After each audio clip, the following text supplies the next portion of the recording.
ఆయన తలకాయలు తొక్కించుకుంటూ పోతూ ఉన్నారు, మామిడికాయల్ని తొక్కించుకుంటూ పోతూ ఉన్నారు. అంటే ఆయనకి తలకాయనా మామిడికాయనా ఒకటే. చూసారుగా టీవీల్లో తలకాయ చూశారు కదా. ఇప్పుడు మేము కూడా చూస్తూ ఉంటాం, ఎక్కడైనా మేము రోడ్డు మీద వెళ్తూ ఉంటాం, మాకు అసలు సంబంధం ఉండదు.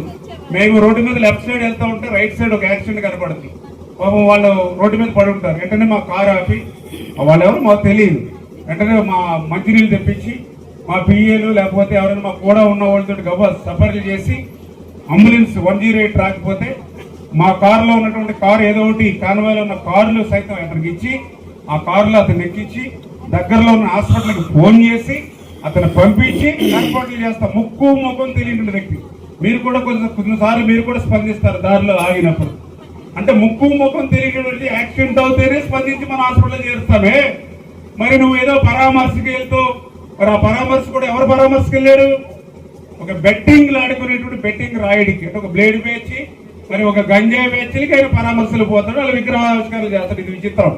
సరే ఏదో పరామర్శకు పోయావు, మరి నీ కారు టైర్ల కింద ఆ యొక్క బిడ్డ టైర్ల కింద పడిపోతే అక్కడ ఉన్నటువంటి కార్యకర్తలు ఆపని పరిగెత్తుకుంటూ వచ్చి అద్దాలు కొట్టి డ్రైవర్ కొట్టి ఆపి మరి ఎవరైతే టైర్ల కింద ఉన్నటువంటి ఆ వ్యక్తిని 2 చేతులు 2 కాళ్ళు పెట్టి లాగి మరి పక్కన ఉన్నటువంటి డొక్కల్లో పడేసిపోయారని అంటే మరి ఏ మాత్రమైనా మానవత్వం ఉందమ్మా జగన్మోహన్ రెడ్డి గారికి?